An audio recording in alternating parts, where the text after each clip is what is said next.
Well, hello there, children.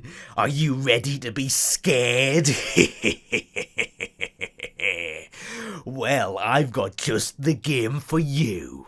A game full of screams and terror, and lots of scary monsters that will haunt your nightmares.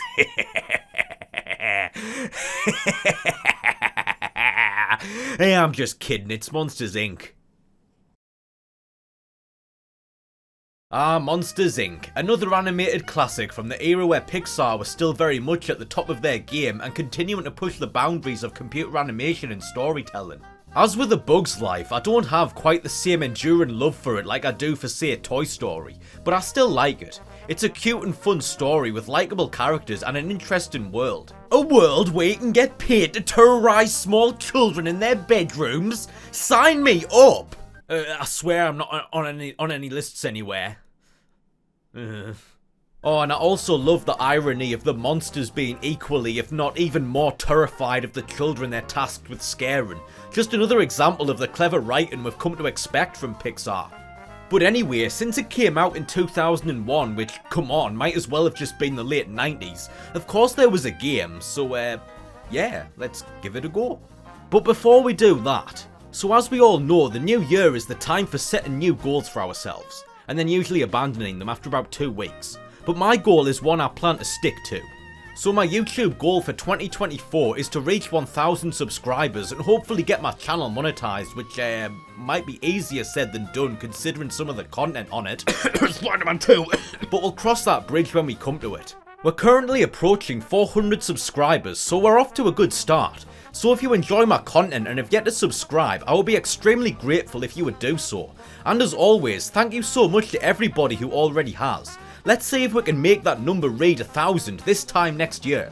And without further ado, let's take a look at Monsters Inc. on PlayStation. So Monsters Inc. Scream Team, also known as Monsters Inc. Scare Island in Europe and on PC in the US for some reason, was developed by Artificial Mind and Movement, never heard of them. I guess Traveller's Tales lost the contract, and published by Sony Computer Entertainment in 2001. It was on both PS1 and PS2, and there was also a version on Windows.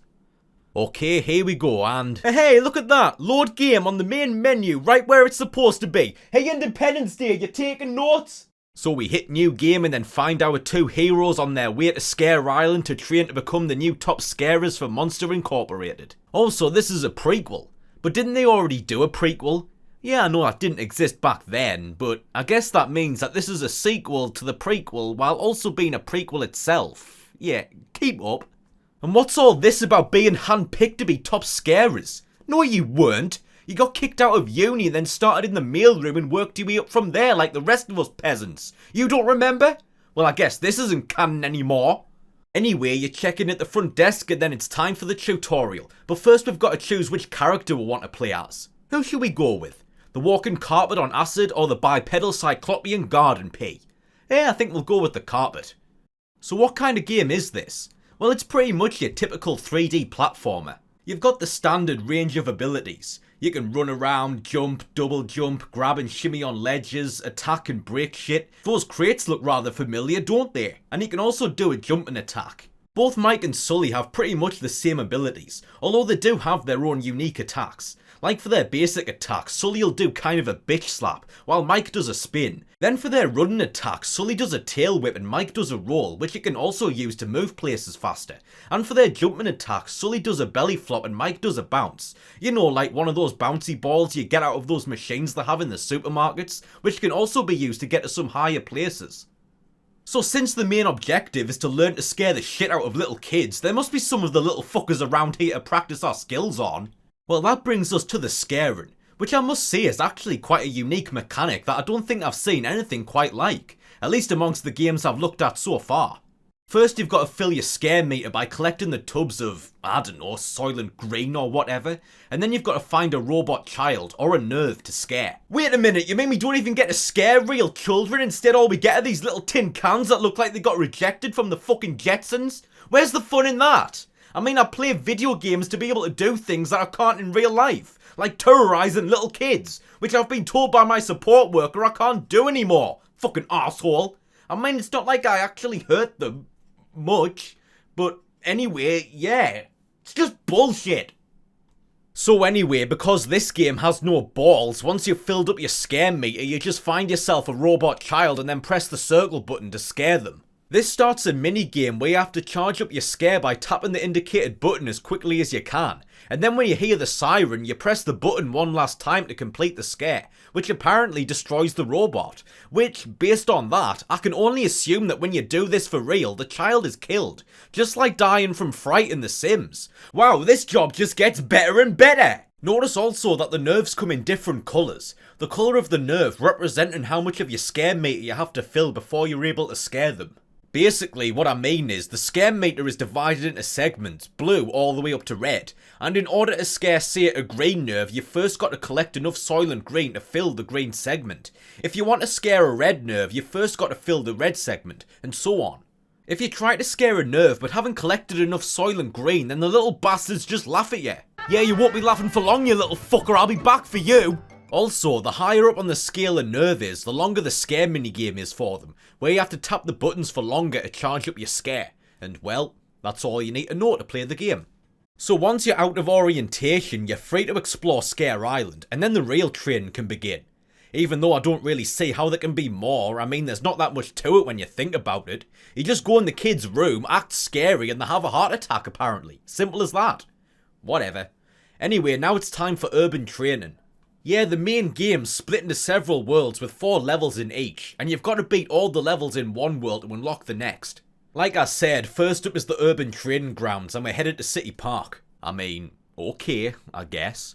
I thought we were training to scare kids in their bedrooms, you know, keep all this on the low key, so I'm not really sure what the point is of learning to scare them in the park, but oh well. I mean, it's not like I can do that in real life. Anymore, at least. So yeah, I'll take it. So the basic gameplay involves exploring each level, collecting Soylent Green and looking for nerves to scare. The levels are pretty open and there's often no truly linear path to follow. You'll also encounter enemies in the form of killer toys, which I guess are meant to teach you how to deal with any deadly toys you might encounter in a kid's room. So they also teach you to destroy the kids' toys, just to add insult to injury?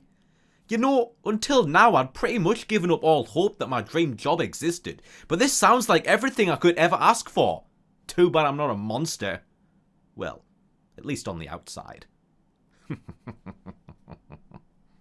In addition to the nerves, there's also these Monsters Inc. tokens scattered throughout each level for you to collect. Each level has a number of medals you have to earn in order to progress through the game. The level's considered beaten when you earn a bronze medal by scaring 5 nerves. You get the silver medal by collecting all the Monsters Inc. tokens, and you get the gold by scaring all 8 nerves in a level. You won't be able to earn the silver and gold medals on your first run, since some of the things you need to collect are only reachable with abilities that you haven't unlocked yet, meaning you'll have to come back later if you want to get them. You know, now that I think about it, this sounds very familiar.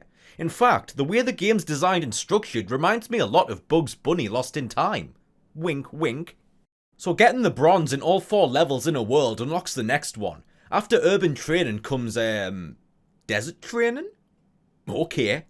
What, are children in drier climates harder to scare or something? Whatever. But before you can go there, first that slimy scumbag Randall challenges you to a race. This is pretty much the game's version of boss fights. After completing a world, Steve Buscemi over here will challenge you to a race, each containing the new abilities you've unlocked from the previous world. To win, not only do you have to get to the end first, but you've also got to collect a certain number of tokens along the way. But even then, it's not hard. As long as you keep moving and avoid the obstacles, you'll not get past you.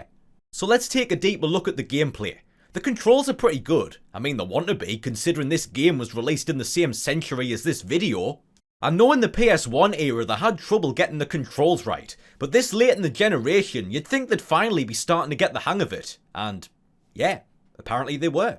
The controls here are fine. They've got a good amount of weight to them, but they don't feel overly heavy or clunky. I never had much trouble with the basic movement, and it even feels distinct between the 2 characters. Sully feels a little heavier, while Mike is lighter and faster.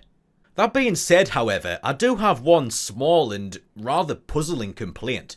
And that is, for some reason, it seems that the game either isn't designed or optimised to be played on DualShock. I mean, you can play it on DualShock. If you push the left stick, the character will move in the direction you want them to. But the weird thing is, if you push the stick in one of the main 4 directions, then the character will run, but if you push it diagonally, then the character will just walk instead. This may not sound like much of an issue, because it isn't, but it's just a little annoying when you're rotating the stick to move in an arc and you'll be running, and then just for no reason you'll slow down to a walk for a split second. And even though it was such a minor issue, it was still enough to make me give up on the sticks and use the directional buttons instead, which didn't have this problem. It's just a weird thing that I've never come across before. I mean, this is 2 years after Ape Escape made the DualShock popular, so you'd think all games going forward would be optimised for both sticks and buttons. Even all the games I've tried that came out before DualShock use it just fine. So yeah, it's just strange. Now, even though the basic movement was pretty good, I did have a little trouble with the platforming. The movement's got a bit of weight which helps you to feel in control of it. Not so much with the jumping. It's a lot lighter and more fiddly, meaning it can be hard to land where you want to, making platforming a little more annoying than it could have been. But for the most part, it's not a huge issue and doesn't drag the game down all that much. But I think the only real complaint I have with this game, other than the fact that you can't scare the shit out of real children because these developers are fucking pussies, is that, well, yeah, this game kind of is meant for pussies. What do I mean by that? Well, it ain't no Elden Ring. Yeah, this is pretty much one of, if not the easiest game I've ever played. Like, ever. To the point where I doubt even little kids would have trouble with it. The challenge is virtually non-existent. I mean, all you do is just go around each level collecting ooze and looking for nerves to scare. The enemies are barely a threat to you. They usually only attack if you go near them, meaning you can pretty much just run around them and ignore them for the most part. The only thing that can be considered at least somewhat challenging is the platforming, pretty much due to the problems I already mentioned, but even then it won't give you that much trouble. But there's more, because this game takes mercy on you even where other games from the same genre meant for similar ages laugh at your tears before coldly bringing the hammer down upon you. What I mean is, take say Bugs Bunny Lost in Time, wink wink. You're in the pirate years, running along these piers when you suddenly fall in the water like a dumbass. When that happens, does the game mollycoddle you? Does it hug you and tell you everything will be okay? No, instead it says, wow, you suck, dickhead, now get back to that fucking checkpoint and do it right! So yeah, while something like falling in the water in most games results in you losing all your health and being kicked back to your last checkpoint, in this game you just lose one portion of your health and get to continue from the point where you fell. And not only that, but the same also happens with bits that should clearly kill you, like falling off a building. And on top of that, the game's also really generous with extra lives. And I mean real generous. Like if lives in this game were money, I'd have, an extra £30 in my pocket. Yeah, that might not be a lot in real life, but in a video game, yeah, it usually is. And for most of the game, that's what I had, over 30 lives. And I don't think I ever dropped below that. Yeah, I got killed a couple times, but it didn't take long to find more lives to make up for that. And I certainly never got game over at any point. Then you've got the mailboxes that give you hints, and by that I mean stating the bleeding fucking obvious. I doubt even a toddler would have much trouble figuring this shit out. So yeah, it's just like an Action Man where you'll have a bit which in another game you might have to stop and think about for a second, but here it just straight up tells you what to do. And I know I've complained about some games being too hard, but there is another end of the scale, and it does get annoying when a game's too easy and you don't feel like you're being challenged. So yeah, I do think the game would have been better if they made it a bit harder. I mean, it doesn't have to be fucking Battletoads or anything, but a little challenge wouldn't hurt. Oh, and I've also got to talk about the scare minigame, which is a pretty cool feature, but it does get annoying having to do this button tapping thing multiple times per level, and it never really changes. It's just the same thing over and over again. The only difference is it goes on for longer for some nerves. I don't think the order you have to tap the buttons in changes either. I wish they could have found a way to make it a bit less repetitive, like, I don't know, make it a rhythm-based game with different button combinations or something. And while we're at it, what's up with some of these scare animations? I mean, you've got roaring and shit, and yeah, that makes sense, but then you've got stuff like this where it's just like, what the hell is that? How is that supposed to be scary? If I was a kid and a monster started doing that in front of me, I probably wouldn't be scared, I'd just be like, what the fuck is this thing doing? How do you get in my room? Where's my air rifle? And then a few are just downright disturbing, but for all the wrong reasons. Like for one, Michael just starts shaking his ass in the kid's face. Like, Jesus Christ. Yeah, I'm sure that'll get the desired reaction. Alright, now I want you boys to scream real loud at my ass. And also the nerves themselves aren't particularly challenging. For the most part, they just stand around waiting for you to come and scare them. Some of them are doing things, but they mostly don't fight back or anything. A couple might run away or throw something at you, but that's about it. Compare this to Ape Escape. Because yeah, the nerves are pretty much the same as the monkeys from that game. But yeah, in Ape Escape, the monkeys don't go down without a fight. They'll run away, hide, fight back, jump in flying saucers. Some have puzzles you have to solve to get to them. It would have been better if the nerves would actually challenge you a bit, and weren't pretty much just glorified training dummies. So after you beat the desert levels, it's now time for Arctic training. Because I guess that's where the toughest and hardest to scare kids live. I mean, it would make sense, they've got fucking yetis and shit up there. So let's take a look at the presentation side. The graphics are pretty good, as they should be this late in the PS1's life cycle. The character models are decent enough, at least for the time, and the environments are pretty well detailed. The voice acting's decent as well. All the characters sound pretty much how they do in the film. I mean they should, considering a lot of them are actually voiced by the same people. Does that sound like Steve Buscemi? Well, because it is apparently. So after you beat all the Arctic levels, Jabba the Hutt Spider Crabman here presents you with the bronze medal, meaning you've pretty much beaten the game, even though there's still the silver and golds to get. Yep, that's it. 3 worlds, 12 levels, not counting the orientation bit in the races with Randall. So yeah, it is a pretty short game. It just has the medal stuff so it can drag itself out and seem a bit longer. By this point you'll have unlocked all the extra abilities and will have access to everything you missed, so you can go back and get the silvers and golds if you really want to, even though there's not much reason to. Nothing really happens, you just collect all the stuff and get awarded the silver and gold medals, and after that, yeah, that's the game finished. I was kind of hoping that maybe you'd unlock some extra final levels after getting the gold, you know, kind of like how Croc has an extra section after you complete the main game, but no. You just finished the training and I guess now we're allowed to go and scare real kids. And once again, because this game is a total fucking buzzkill, we don't get to see that. So yeah, pretty underwhelming if I say so myself.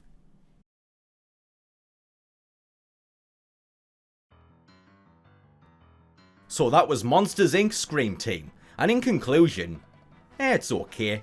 It's a decent, if rather derivative little platformer. It doesn't really do anything new. I mean, the scaring mechanic was kind of unique, but they don't do a whole lot with it. But the stuff it does do, it does well enough.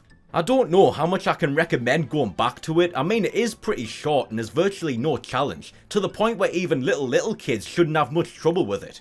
So yeah, I don't see that much reason to revisit this one, unless you played it when you were a kid and want to relive some childhood memories, or you're a fan of Monsters Inc., which I mean, why wouldn't you be? It's a great film. Or if, you know, you're on YouTube and people keep hounding you to do a review of it, there you go. Are you happy now? Just kidding. Thanks for the recommendation, I hope you enjoyed. After finishing the game, I was curious to know what the PS2 version was like. And well, surprise surprise, it was pretty much exactly what I expected.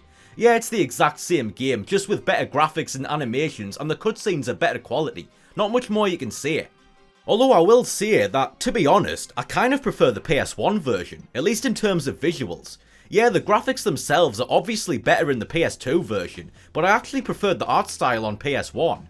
On PS2, they seem to have gone with, I guess, a more realistic look, but the result is everything just looks a lot darker and more dreary, whereas the PS1 version is bright and colourful, and in my opinion prettier to look at, but I guess that's just down to personal tastes. I've also never heard of these guys, Artificial Mind and Movement. I wonder if they did anything else. Wow, apparently they did. Look at all this stuff. Wait a minute, what's that? Bugs Bunny and Taz Time Busters? But that's the sequel to... Holy shit, it's Behaviour Interactive! The guys who made Bugs Bunny Lost in Time! Well, that explains a lot, because this game really did remind me quite a bit of that. Yeah, because of the company getting acquired and then being bought back a few times, it went from being called Behaviour Interactive to Artificial Mind and Movement and then back to Behaviour Interactive, which it's still known as today.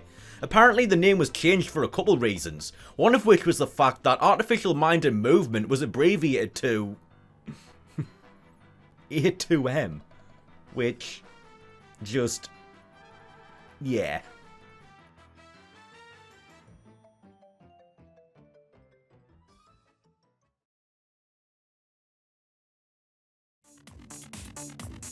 Well, we're out the gate. First review 2024 done and dusted. I hope you liked it. If you did, then leave a like. If you didn't, then tell me to go fuck myself.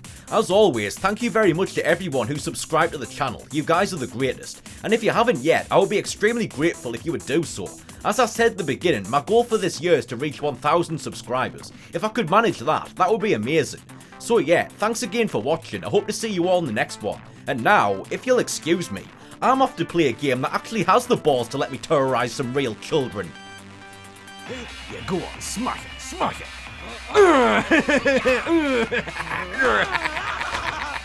Yeah, how are you gonna play with your doll's house now, you little pieces of shit?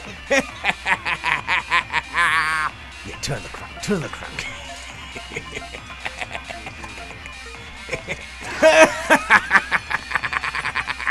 Oh, are you scared, you little pigs of shit? Oh, do you want it? Do you want it? Well, fuck you, you can't have it. Oh, you not happy, you little fuckers? Well, what if I do this? You not having fun? Oh, do you want to come out? Do you want to come out? Oh, you really don't like it, do you? Oh, do you want your mommy? Do you want your mommy? Well, she's not here. You've only got me.